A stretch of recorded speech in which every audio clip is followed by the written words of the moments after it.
Good morning guys! Welcome back sa YouTube channel namin, Pabibits. Ayan, napabangon po tayo dahil meron pa kong naririnig na ingay sa likod. Kaya pala maingay is nandito sila sa likod. Nagaano na pala sila, naglilitson guys. Kaya ayan, napakape po tayo. Tsaka napakalamig, sobra po yung umaga.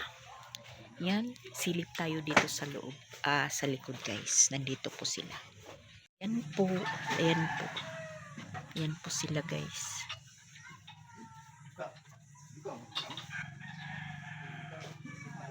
Busy po sila, busy. Ayan. Nandiyan na po yung sound system nila. Dito talaga sila sa likod mag-aano.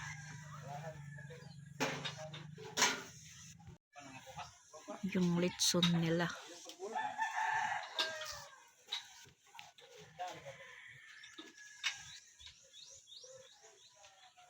Christian naliligo kasi proxy po siya ni Mama Walin dahil kinuha si Mama Walin na ninang nila Madam Rose.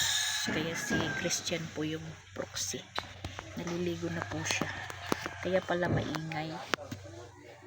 Pero kagabi sila nagkatay. Hindi ko alam kung anong oras po sila natapos. So ngayon, maaga pa. Yung oras po guys, kahit ganito kaliwanag is alas 6:30 pa lang ng umaga. Yung mga bata is nandun sa taas.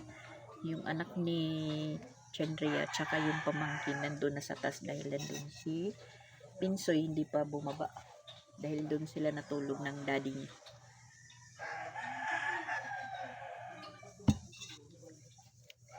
So, makakakain tayo ng litson guys. Inang litson nila tsaka binili lang po yan ni nila si Regan kahapon. Yun nga kasama si Paul kunin yung baboy. Yung kilo sa buhay pa na baboy sa bukid nila kinuha tag 160 po yung kilo sa buhay na baboy na bibilhin mo. Tapos 70 kilos daw yan na baboy, kaya malaki.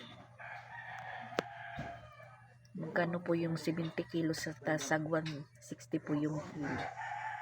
Parang nakakamura-mura guys kaysa sa bibili ka ng luto na, mag-order lang. Mas nakakamura-mura. Pero mas mabuti-buti kung mag-aalaga ka lang.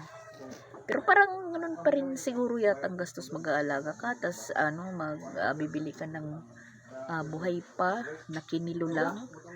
Pero parang pareho lang siguro yung gastos. Mas mabuti-buti yata yung mag-ano ka na lang, bibili ka na lang at kukunin mo na lang doon kung kinakailangan ng gamitin. Hindi ka nagagastos po sa bibili ng pagkain or mag-aalaga. Yun, kinuha pa lang nila yan kahapon. So bali dalawa daw yun, yung isa para sa pista kasi pista po dito is sa May 10-11 ganun. So medyo lalaki pa yung isa.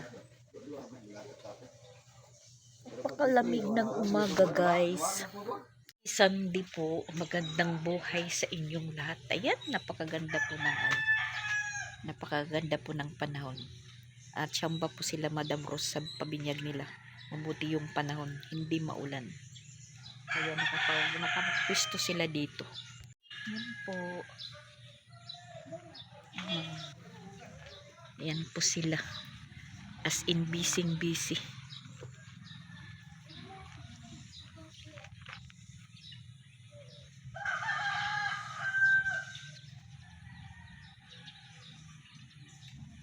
May mga bisita na sila Chrislyn. Duduyan na. Siya? Ano tayo siya? Chrislyn.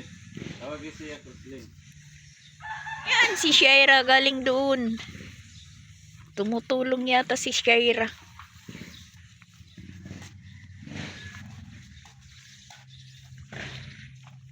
Lag na tayo ngayon guys kasi mamaya wala na tayong lugar. Dahil magmamaingay na.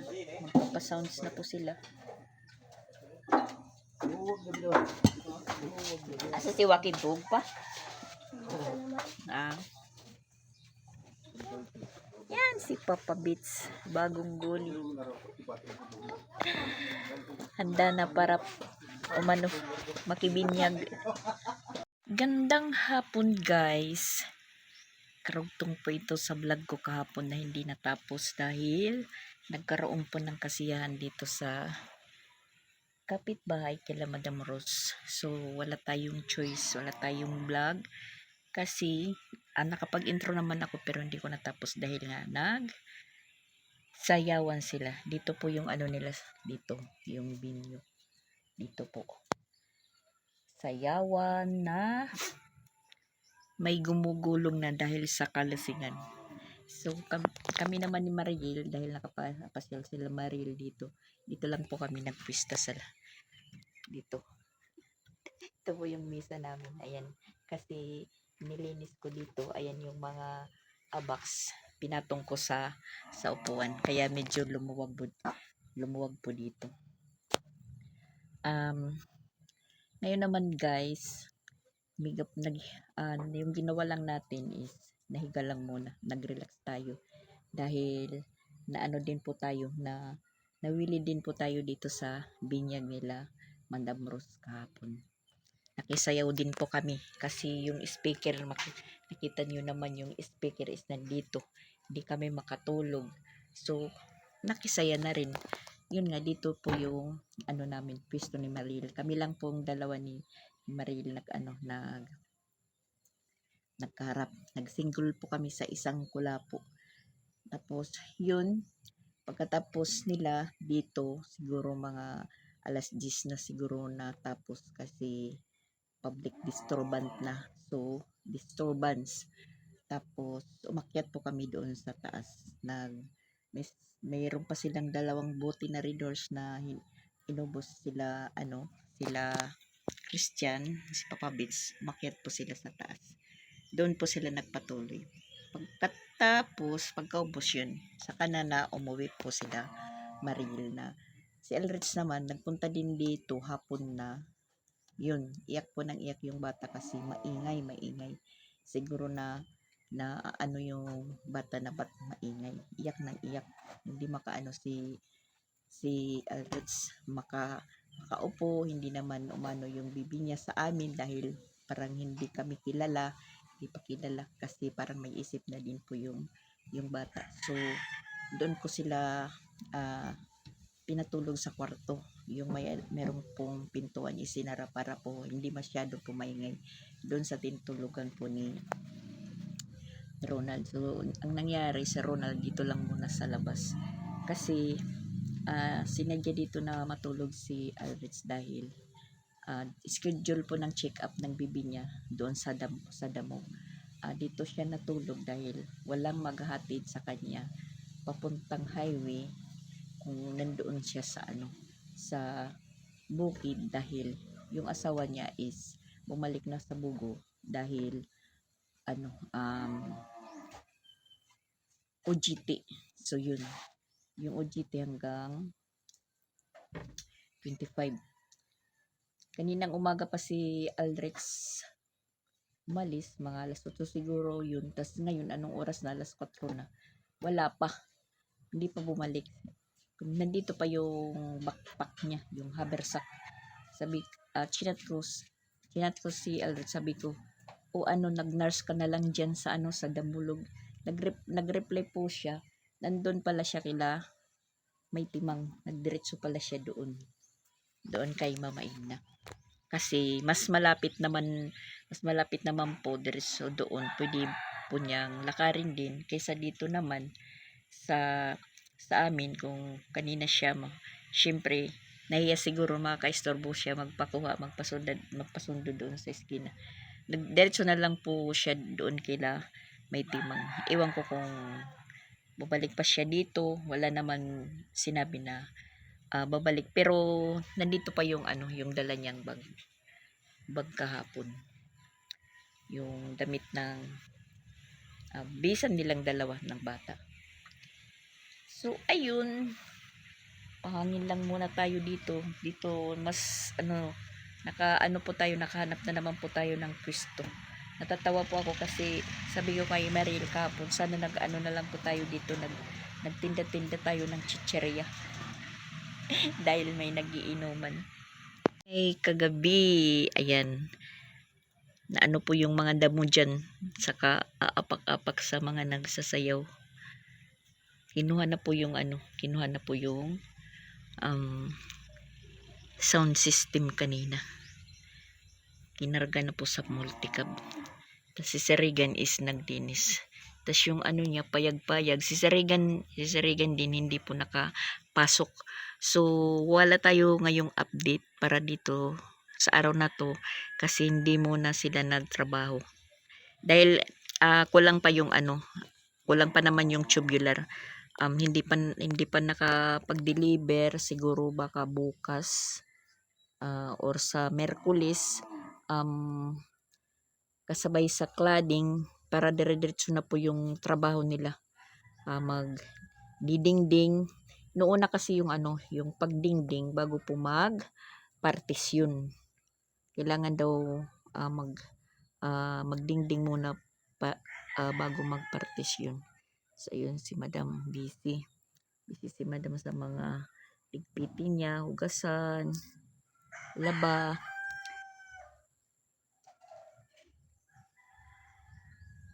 Yan. Nagliligpit po siya. Maraming bisita si Madam Rose kahapon. Biruin nyo guys, yung litson, ganun kalaki na litson, ubos. Kami, buti na lang si Paul po yung inutusan ni Sir Regan magluto ng lechong paksiw. Nakahingi po kami. So yun po yung nagsilbing ulam namin kagabi or ulam ng mga bata kasi sila nandoon naman. Mga bata yung kumain lang dito sa bahay.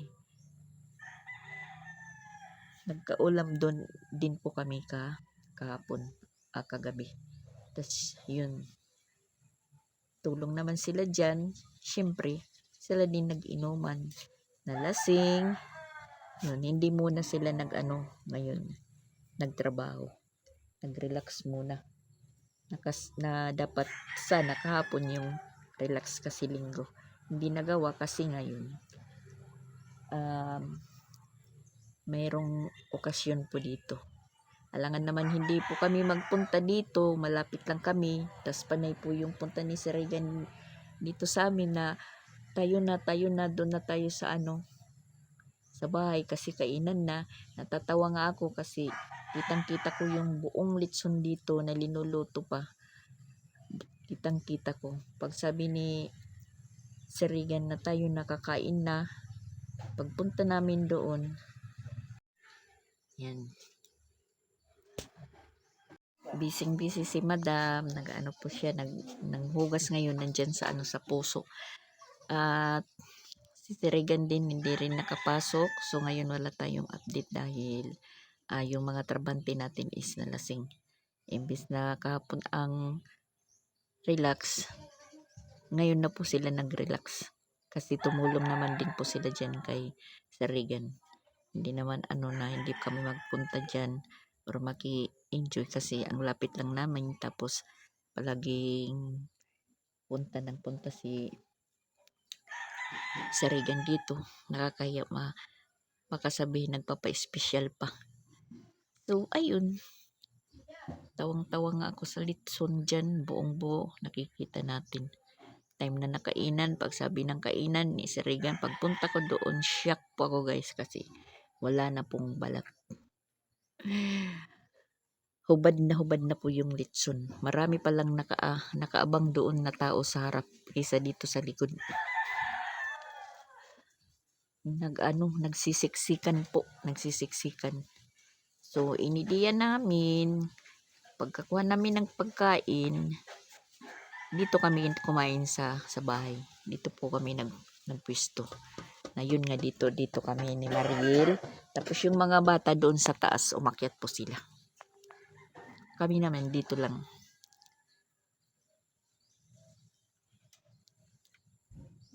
Ang saya nila. Ha? Oo. Nagtatanong si Papa Bits. Kasi, nagtatawa pa kami kasi umpisa namin ni Mariel, isang kulapon. Hapon na sila Mariel at saka Tipin nagpunta dito. Siguro ganitong oras, alas 4 din. Sabi ni Mariel, anong iinumin natin? Sabi ko, ikaw. So, bumili kami ng kulapo doon. Isa. Nahiya naman kaming humingi dito sa mga the boys. Kasi yung ininom nila, naku, halo-halo. May tanduay silik, may kulapo, may red horse. Tapos natatawa po kami na ng paggabi na yung isang kulapo namin ni Maril, ang tagal po na naubos na, natutunaw na yung ice na parang yung iniinom namin ni Maril, tubig na. Tapos yun, nagpabili yung mga the boys dito ng ng isang kahon na red horse. Binigyan po kami ng isa ni Mariel. So ayun, hinay-hinay lang po kami ni Mariel mag-inom. Tapos na hanggang si Tio, pabalik-balik naman. Pagpasok ni Tio dito, may dalang isang red horse. So yun, nagdalawa. Tapos binigyan naman po kami ng isa. So nilagay namin po doon sa rip. So, yun naman yung ininom nila pagkatapos dito. Yung pang last portion.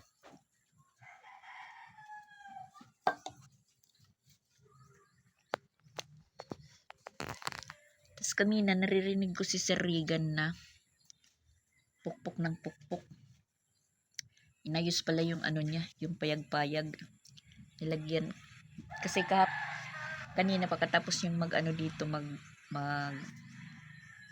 hatid ng sound system, hinatid doon sa kapatid niya. Bumalik, pagtingin ko sa kanya, mahimbing yung tulog sa payag kasi mahangin. Tas sabang nahiga naman ako dito sa sa stock room, naririnig ko siya na pukpok ng pukpok. Iyon pala, inayos po niya yung niya. Nilagyan po ng upuan na may sandalan. Nilagyan ng upuan. Diretso sandalan na yan si Madam. Busy si Madam.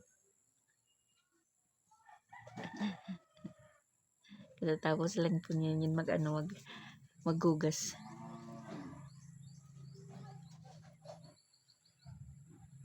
Mag-isa lang din si Madam na nagro-routine sa kanila. Puro the boys din yung kasama. Palagi din po yan nagyayaw-yaw. Kulang na lang din po yan mag-vlog. Parang paro-pareho lang po kami ni Madam sa buong araw yung namin, yung routine. Sayang hindi tayo nakaglaba ngayong araw. Ang ganda pa naman ng panahon, pero okay lang, bukas na. Bukas na din po ako maglalaba. Sipon lang muna ang hinayaan ko kanina na makaglaba. Yan yung mga nilaban niya. Siya lang muna yung naglaba dahil marami na po yung labahan niya. Labahan nila ni Pinsoy. Nagtanong siya kung maglalaba ako, sabi ko hindi. Siya muna yung nagpwesto doon sa natin, sa office. Ang saya-saya nila kahapon. Natatawa lang po ako kasi dito lang po ako nakatingin. May tumatambling na sa kasasayaw. Bangon, sayaw, bangon, sayaw. Sabi ko, kahit ilang beses sila matumba dyan, hindi masusugatan dahil damo, hindi siminto.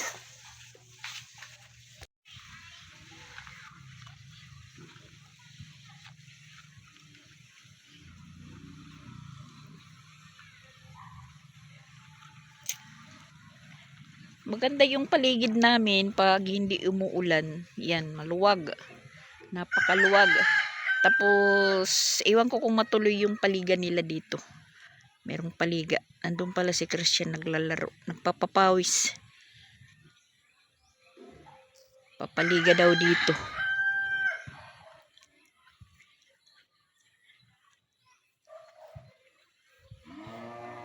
Ito pala yung inaayos ni Sir Regan. Hangin din po dito. Hangin.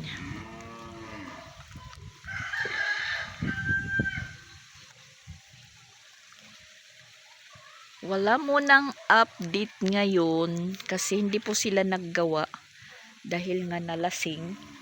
May mga hangover pa. So bukas na po yung update natin.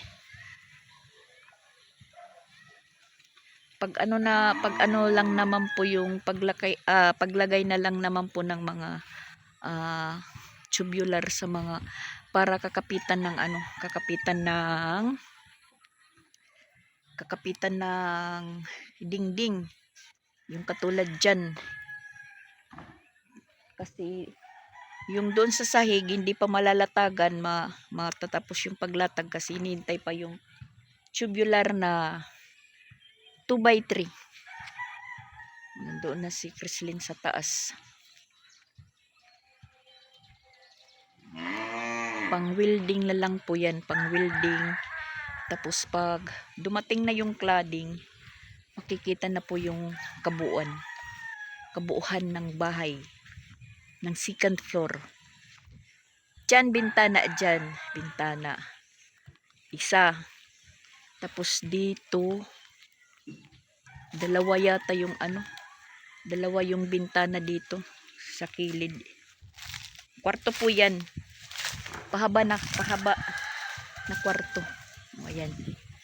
Yan, dalawa yung magiging bintana. Iwan ko lang doon banda kong doon paharap kong lagyan pa ng kahit isang bintana.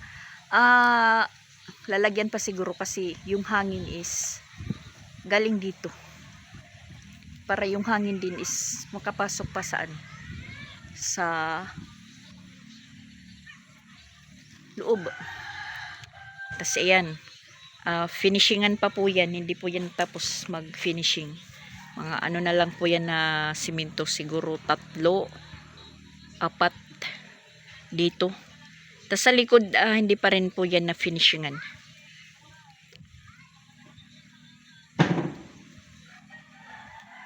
Para po maging matibay pa, dapat ma-finishingan. Oh, ang ganda ng panahon, guys.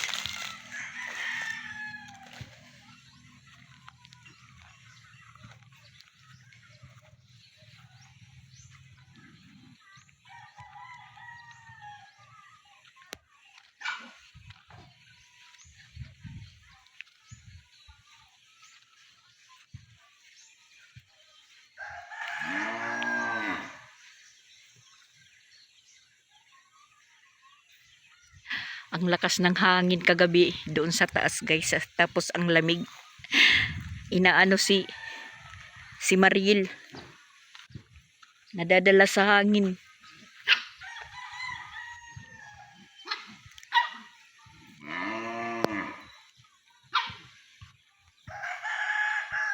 Pag nandito ka sa baba, sa labas, pag tiningnan mo yung taas is maliit lang. Pero kung nandun ka na sa taas, maluwag siya.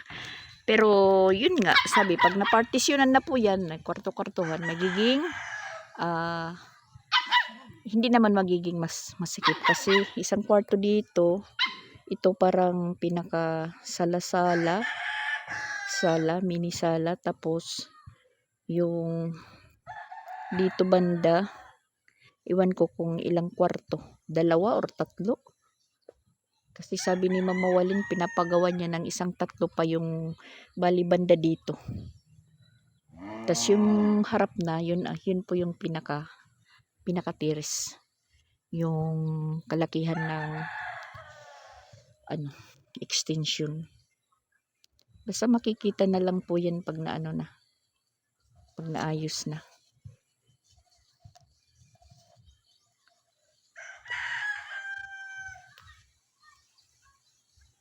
bisita po kami. Si May Timang, ayan. Nag-house tour si May Timang sa hindi pa tapos.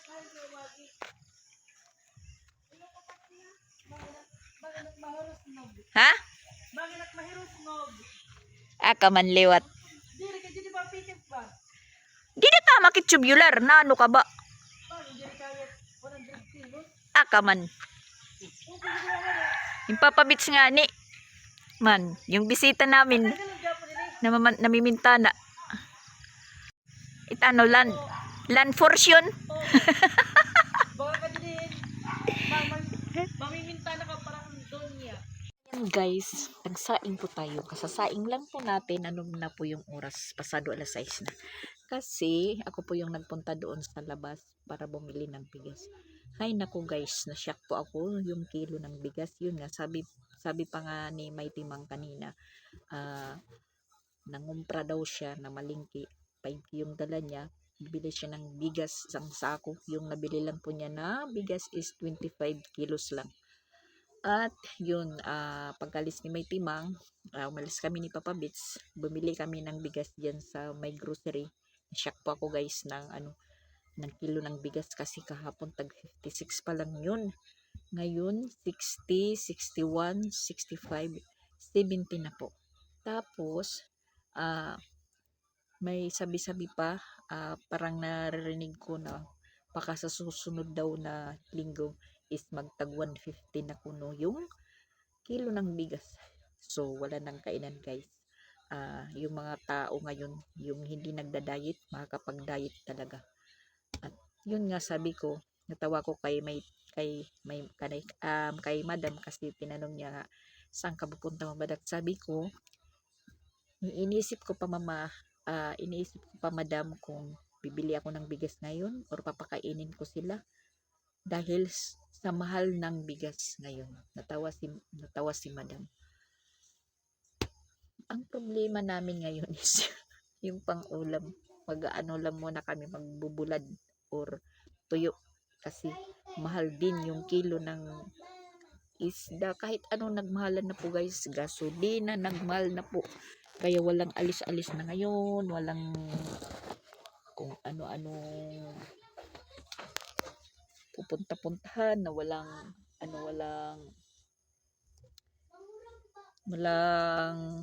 kasiguraduhan kung mag-ano lang papasyal-pasyal, hindi na ngayon pwede kasi nagmahalan na talaga. Iwan ko na lang.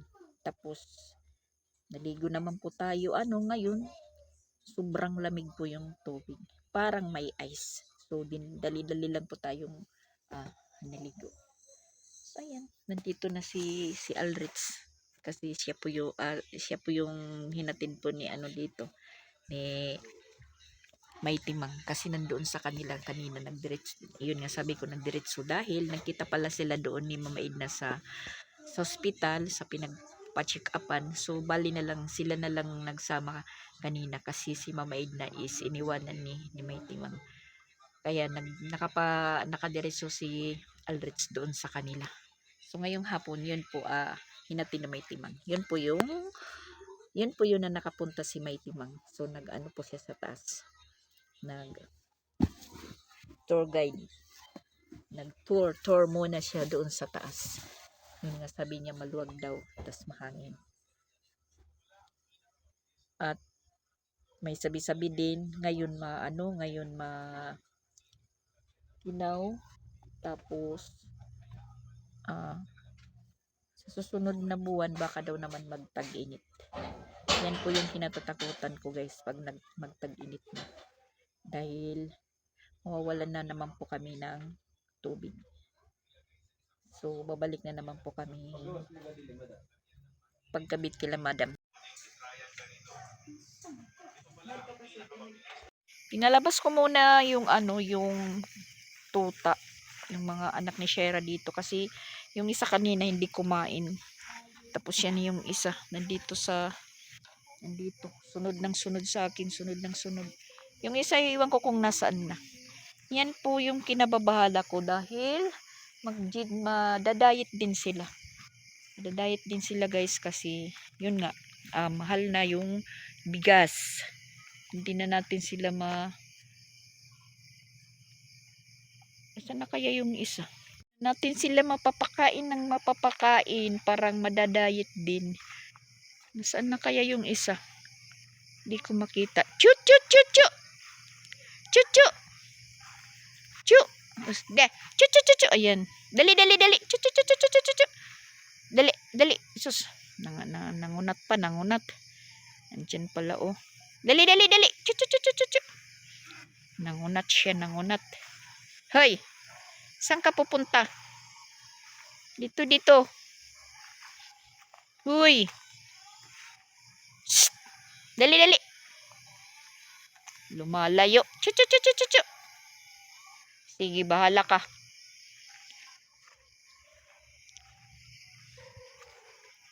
Walang tao sa taas.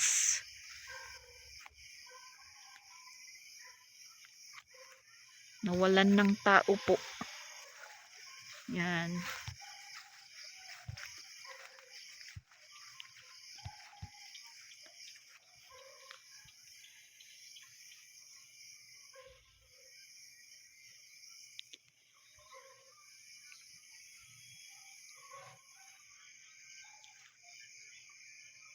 Malaking sinasakupan po ng ano namin, ng ilaw sa taas. Biglang nagtahimik dito guys. Gabi, ang saya-saya dito ngayon. Ayan, tahimik. Punta tayo dito sa tambayan nila, madam.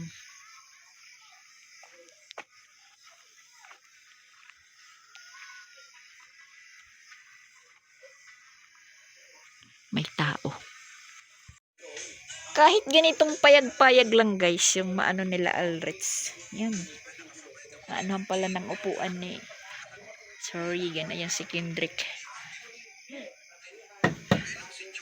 Matibay din, matibay.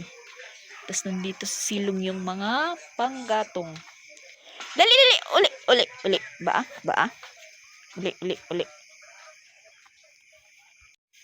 Kahit ganyan lang kalaki na payag-payag nila Alreds, pwede na.